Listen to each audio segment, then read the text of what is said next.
Hello friends and all the viewers, अस्सलाम वालेकुम। तो आज हम करेंगे केमिस्ट्री पार्ट 3 लेक्चर।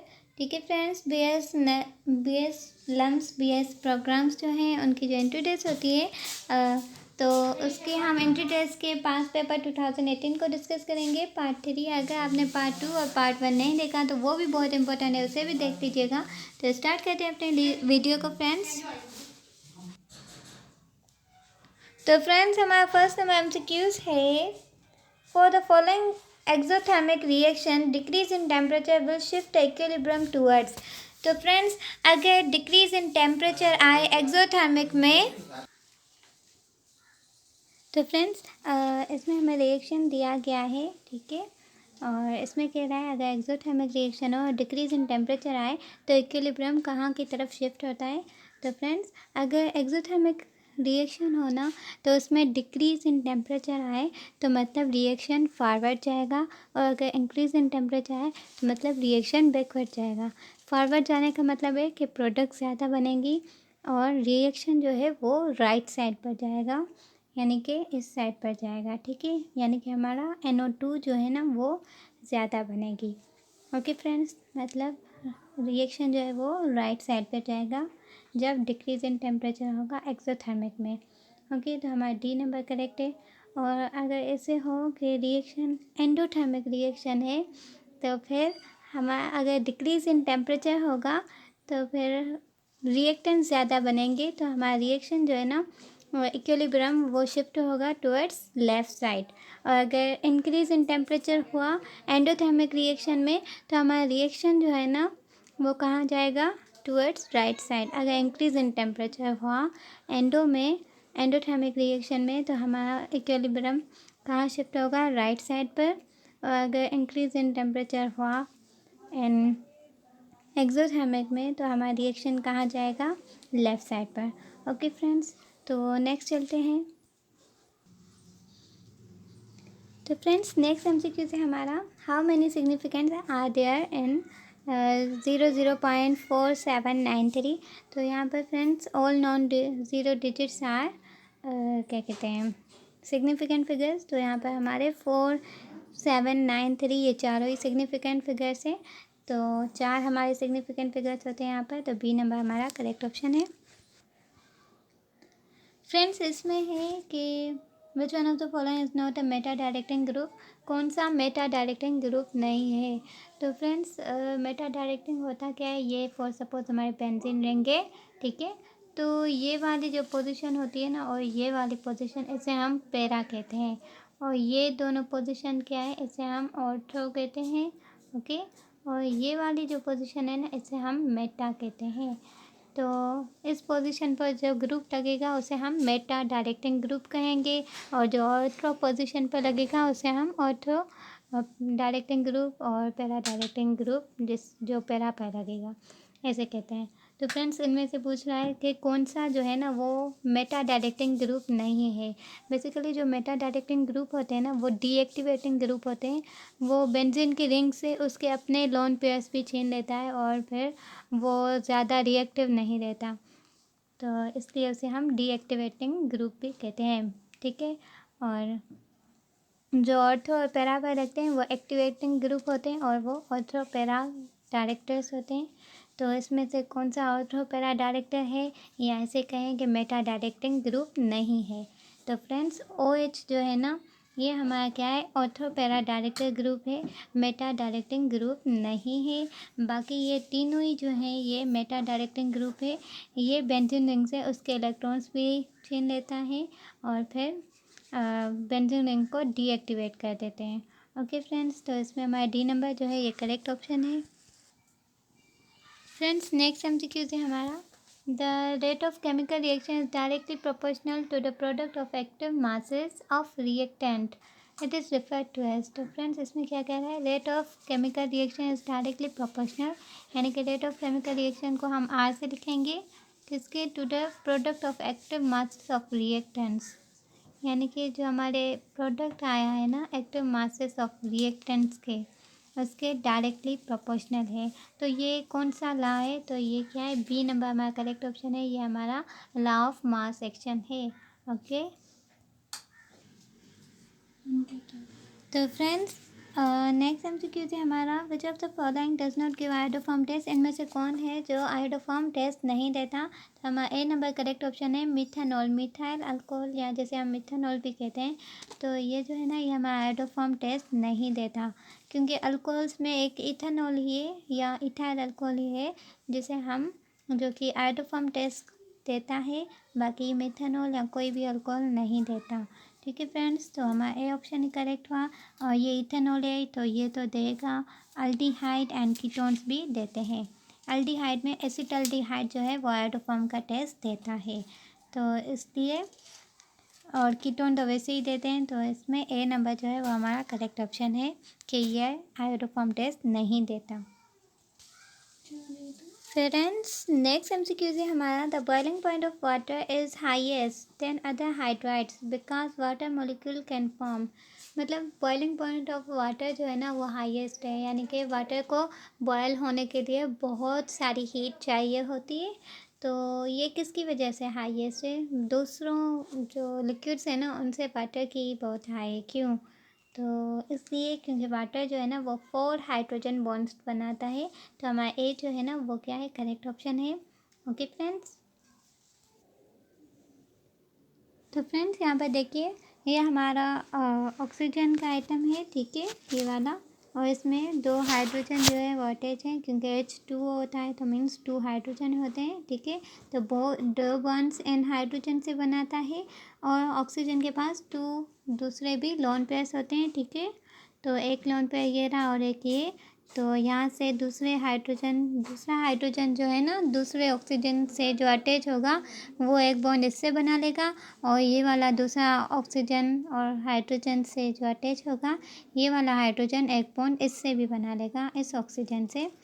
तो फ्रेंड्स ये टोटल कितने हुए? 4 हुए। 2 ये वाले हाइड्रोजन और 2 ये वाले हाइड्रोजन इस ऑक्सीजन से बॉन्ड बना लेंगे, तो टोटल 4 हाइड्रोजन बॉन्ड्स बनाता है कौन? Water molecule. ओके, उम्मीद है आपको समझ में आया होगा। फ्रेंड्स नेक्स्ट एमसीक्यू है हमारा, when electricity is pass through water in the presence of acid oxygen dash is produce. जब हम इलेक्ट्रिसिटी पास कराते हैं वाटर से in the presence of acid की प्रेजेंस में, तो ऑक्सीजन और क्या प्रोड्यूस होता है? तो फ्रेंड्स इसका करेक्ट ऑप्शन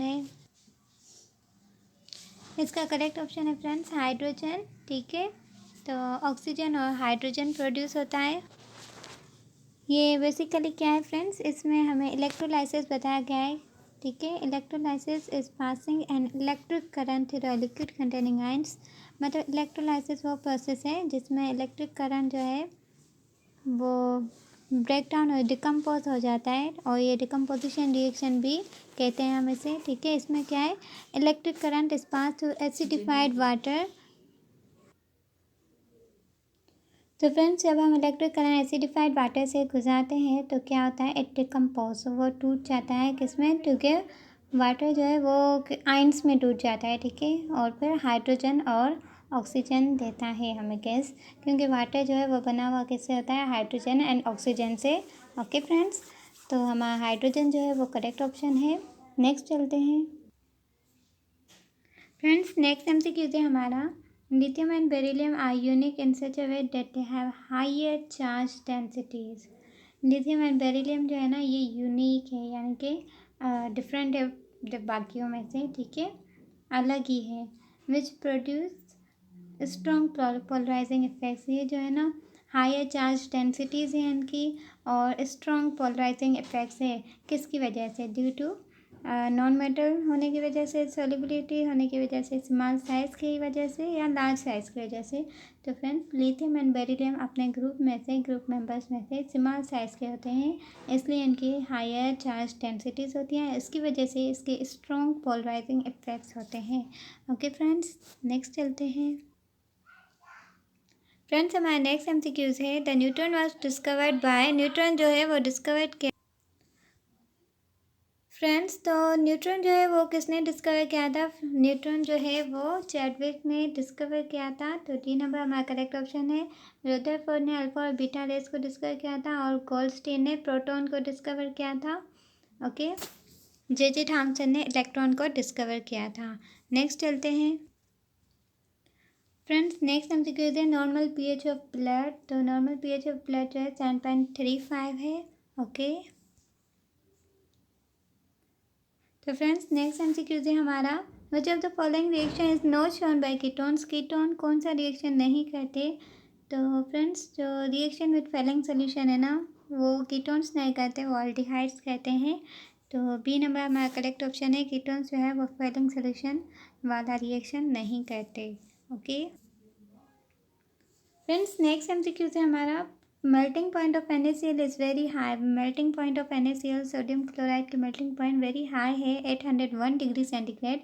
ये रिड्यूस की जाती है 600 डिग्री सेंटीग्रेड तक बाय एडिशन ऑफ टेस्ट के क्या ऐड करते हैं कि ये रिड्यूस हो जाती है इन डाउन्स प्रोसेस। तो फ्रेंड्स कैल्शियम क्लोराइड ऐड करने से जो मेल्टिंग पॉइंट होती है वो NaCl की वो 801 से 600 डिग्री सेंटीग्रेड पर आ जाती है। तो ये सारा प्रोसेस जो है ये डाउन्स प्रोसेस है। ओके तो इसमें ए नंबर जो है हमारा करेक्ट ऑप्शन है। फ्रेंड्स नेक्स्ट एमसीक्यू से हमारा फिनोमेना इन विच certain elements emit invisible radiation scar. वो कौन सा फिनोमेना है जिसमें कुछ एलिमेंट्स जो है वो इनविजिबल जो हमें नज़र नहीं आती वो रेडिएशन एमिट आउट करते हैं। तो वो फिनोमेना कौन सा है, radio activity. Okay friends radio activity वो फिनोमेना है जिसमें सर्टेन एलिमेंट्स जो है वो इनविजिबल रेडिएशन एमिट करते हैं जैसे कि alpha beta and gamma. Next MCQ है हमारा friends the number of bonds between carbon and nitrogen atom in a nitrile S. तो फ्रेंड नाइट्राइल का जो फार्मूला है ना वो क्या है C ट्रिपल बॉन्ड N। तो फ्रेंड्स इसमें क्या है कि हमें नंबर ऑफ बॉन्ड्स बताने हैं। तो इसमें एक जो है ना फ्रेंड्स वो क्या है सिग्मा बॉन्ड है और 2 जो है ना ये पाई बॉन्ड है। तो 1 sigma bond and 2 pi bond. तो डी नंबर हमारा करेक्ट ऑप्शन है कि इसमें 1 सिग्मा एंड 2 पाई बॉन्ड। अगर ट्रिपल बॉन्ड होगा तो उसमें 2 पाई होगा और 1 सिग्मा होगा। अगर डबल बॉन्ड होगा तो उसमें 1 सिग्मा एंड 1 पाई होगा। अगर सिंगल बॉन्ड होगा तो वो होगा ही हमारा सिग्मा बॉन्ड। ओके फ्रेंड्स तो नेक्स्ट चलते हैं, इसमें क्या है the transparent plastic use to make combs and hair brushes इसका।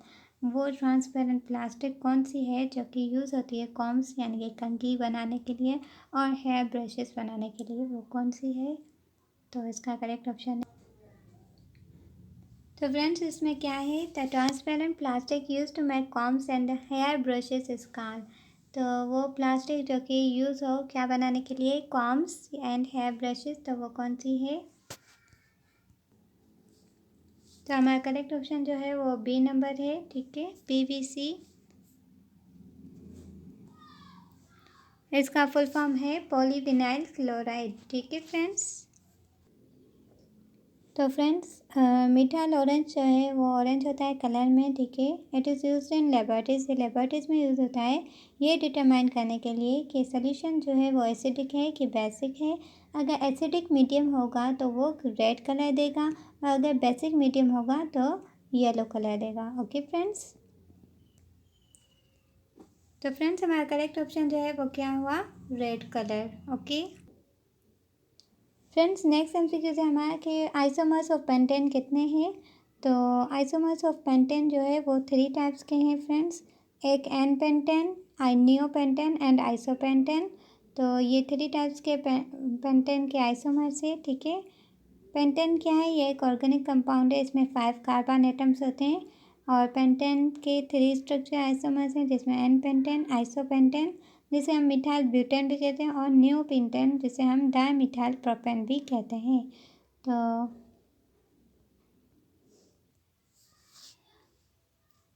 फ्रेंड्स इसका करेक्ट ऑप्शन क्या हुआ, सी नंबर 3 नंबर। ठीक है तो पेंटेन के 3 आइसोमर्स होते हैं N, neo and iso pentane. तो फ्रेंड्स उम्मीद है आपको हमारा लेक्चर पसंद आया होगा। अगर पसंद आया तो लाइक करें, शेयर करें, सब्सक्राइब करें, अपने फ्रेंड्स से साथ में शेयर करें। तो मिलते हैं अगले लेक्चर में, फ़िलहाल के लिए अल्लाह हाफिज़।